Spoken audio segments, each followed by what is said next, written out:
ஐந்து கரத்தவனை போற்றி, ஆணை முகத்தானை போற்றி, மூஷிக வாகனனை போற்றி, மூலப்பரம்பொருளை போற்றி, சித்தி புத்தி விநாயக பெருமானை போற்றி. குருவே சரணம். இணையத்தால் இணையம் இதயங்களுக்கு வணக்கம்.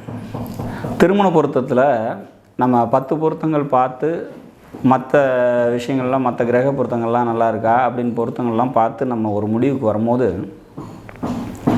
ஆப்போனண்ட்டில் இப்போ பொண்ணு வீட்டு சைடு நம்ம கிளைண்ட்டாக இருந்தாலோ இல்லை பையன் வீட்டு சைடு நம்ம கிளைண்ட்டாக இருந்தாலோ அவங்க ஒரு சில குறிப்பிட்ட கேள்விகளை கேட்குறது வழக்கம் உண்டு. 2 பேரும் ஒற்றுமையாக இருப்பாங்களா, குழந்தை பிறப்பு இருக்குமா, எத்தனை குழந்தை பிறக்கும், இல்லை எதிர்காலம் எப்படி இருக்கும் அப்படின்ற மாதிரியான கேள்விகள்லாம் தாண்டி இப்போ சமீபத்தில் அதிக கேள்வி எதை நோக்கி இருக்குன்னா பொருளாதாரத்தை சார்ந்த கேள்விகள் தான் இருக்குது. இப்போ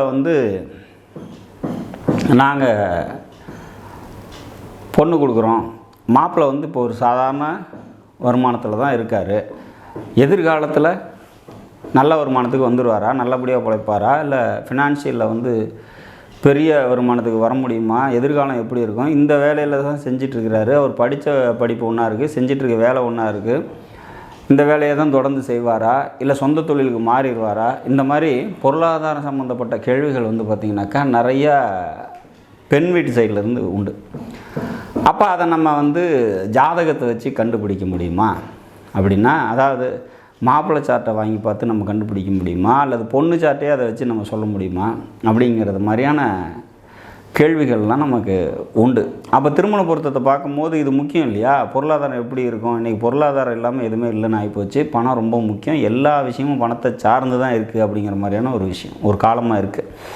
அப்போ நம்ம அதை ஜாதகத்தில் எப்படி கொண்டு வர முடியும், பார்க்க முடியும் அப்படின்னா, ஒரு திருமண பொருத்தத்தை பார்க்கும்போது மாப்பிள்ளையோட ஜாதகம் எப்படி இருக்குது அப்படிங்கிறத தாண்டி இப்போ சமீபத்தில் பார்த்த திருமண பொருத்தத்தில் நம்ம சொன்னது என்ன அப்படின்னா, இந்த மாப்பிள்ளையோட பொருளாதாரம் எப்படி இருக்குது, அவர் என்ன தொழில் செய்ய போகிறாரு, இல்லை ஃபினான்ஷியலாக க்ரோத் ஆகலை அப்படிங்கிறதெல்லாம் ஒரு பக்கம் இருக்கட்டும், அந்த சார்ட் இருக்கட்டும். இந்த பொண்ணு ஜாதகத்தில் என்ன இருக்குது அப்படிங்கிறத பார்த்தாலே இந்த மாப்பிள்ளை ஜாதகம் என்ன செய்ய போகுது அப்படிங்கிறத நம்ம தெரிஞ்சுக்கலாம். அந்த பொண்ணு பார்த்திங்கனாக்கா அந்த பொண்ணோட சார்ட்டில் ரிஷப லக்னம், ரிஷப லக்னத்துக்கு பாக்கியாதிபதி சனி 9ஆம் அதிபதி, அவர் பார்த்திங்கனாக்கா 2ஆம் வீட்டின் அதிபதின்னு சொல்லக்கூடிய புதனோடு சேர்ந்துருக்கார். சரி, ப்ளஸ் பார்த்திங்கன்னா குரு பார்வை இருக்குது. அப்போ அந்த சார்ட்டுக்கு நான் சொல்கிறேன், இந்த பொண்ணு பிறந்ததுக்கப்புறம் தான் பார்த்திங்கனாக்கா உங்களோட ஃபினான்ஷியல் க்ரோத்தே நல்லா இருந்திருக்கும், படிப்படியாக டெவலப் ஆகி வந்திருப்பீங்க, கரெக்டாக அப்படின்னு. ஆமாங்க, இந்த பொண்ணு பிறக்கிறதுக்கு முன்னாடி நம்ம ரொம்ப சாதாரணமாக இருந்தோம், பொருளாதாரத்தில் ரொம்ப கீழே இருந்தோம், படிப்படியாக நாங்கள் வளர்ச்சி அடைஞ்சு வந்தோம் அப்படின்றத அவங்க ஒத்துக்கிட்டாங்க. அப்போ அந்த சார்ட் என்ன சொல்லுது அப்படின்னா, தன்னோட வாழ்நாள் முழுக்க இந்த பொண்ணுக்கு பார்த்திங்கன்னா எப்போவுமே பொருளாதாரம் கீழே போகாது அப்படிங்கிறது இந்த சார்ட்டே கன்ஃபார்ம் பண்ணுது, அந்த பொண்ணோட சார்ட்டே கன்ஃபார்ம் பண்ணுது.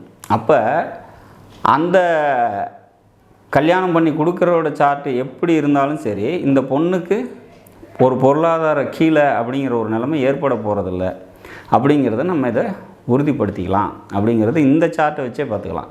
சரி, அந்த சார்ட்லேயும் நம்ம பார்க்க முடியுமா அப்படின்னா நிச்சயமாக பார்க்க முடியும். இதே காம்பினேஷனு 2ஆம் அதிபதியை 9ஆம் அதிபதி தொடர்பு பெறாரு அப்படின்னா, பாக்கியாதிபதி தொடர்பு பெறாரு அப்படின்னாவே இதுக்கு பேர் லக்ஷ்மி யோகம்னு பேர். அப்போ 2ஆம் அதிபதி கூட 9ஆம் அதிபதி சேர்ந்துருந்தால் அவங்களுக்கு பொருளாதாரம் நல்லா இருக்கும் லைஃப் டைம் ஃபுல்லாக அப்படிங்கிற நம்ம ஒரு முடிவுக்கு வந்துடலாம். அப்போ திருமண பொருத்தத்தை பார்க்கும்போது இந்த மாதிரியான கிரக சேர்க்கை இருக்குது, 2-9 சம்மந்தப்படுது அல்லது 9-11 சம்மந்தப்படுது அப்படின்னா அவங்க அந்த ஜாதகம் பொருளாதாரத்தில் கீழே போக மாட்டாங்க அப்படிங்கிற முடிவுக்கு நம்ம வந்துட முடியும். ஸோ அப்போ ரொம்ப ஈஸியாக நம்ம எதிர்காலத்தில் இந்த ஜாதகம் பொருளாதார ரீதியாக எப்படி இருக்கும் அப்படிங்கிறத நம்ம கணிக்க முடியும்.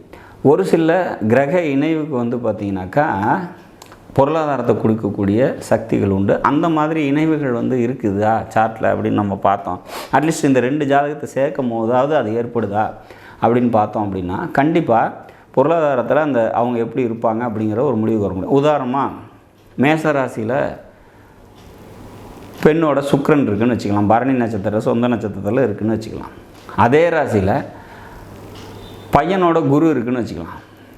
அப்போ இந்த குரு சுக்கிரன் காம்பினேஷன் பார்த்திங்கனாக்கா கண்டிப்பாக அவங்களுக்கு இணக்கத்தையும் கொடுக்கும், பொருளாதாரத்தையும் அதிகப்படுத்தி கொடுத்துரும். எந்தெந்த ஜாதகத்தெல்லாம் குரு சுக்கிரன் காம்பினேஷன் இருக்குதோ, சேர்க்கை, பார்வை இந்த மாதிரி காம்பினேஷன் வருதோ அவங்களோட சார்ட்லாம் பார்த்திங்கனாக்கா ஃபினான்ஷியலாக படிப்படியாக க்ரோத்துக்கு வந்துடுவாங்க அப்படிங்கிறது மாற்றுக்கருத்து இல்லை.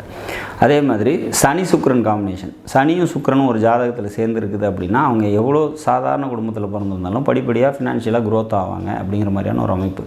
அப்போ இந்த 2 ஜாதகத்தை சேர்க்கும் போது இந்த மாதிரியான கிரக இணைவுகள் வருது அப்படின்னா கண்டிப்பாக அவங்களுக்கு ஃபினான்ஷியலாக நல்ல க்ரோத் இருக்கும் அப்படிங்கிறத நம்ம முடிவு பண்ணிடலாம். தனயோகம்னு சொல்லக்கூடிய 2-11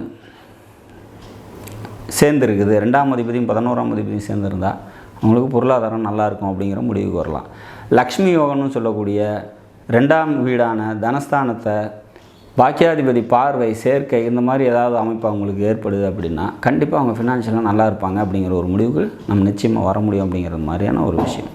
அப்போ இப்போது சாதாரண நிலையில் இருக்கக்கூடிய ஒரு 30,000-40,000 வாங்கக்கூடிய ஒருத்தருக்கு நம்ம பொண்ணு கொடுக்குறோம், அவங்க ஃபினான்ஷியலாக க்ரோத் ஆகி வந்துடுவாங்களா அப்படின்னா அந்த கணக்கை நம்ம ஜோதிடத்தில் சார்ட்டை வச்சு கண்டிப்பாக முடிவு பண்ண முடியும் அப்படிங்கிறது தான் ஒரு விஷயம். அப்போ இந்த மாதிரியான தனயோகங்கள் அமையப்பட்ட ஜாதகங்கள்லாம் கண்டிப்பாக எதிர்காலங்களில் நல்ல ஃபினான்ஷியல் க்ரோத்துக்கு வருவாங்க அப்படிங்கிறதுல மாற்று கருத்து இல்லை. நாடும் நாட்டு மக்களும் நலமுடன் வாழ நவகிரகங்களை வேண்டி அமைகிறேன். நன்றி, வணக்கம்.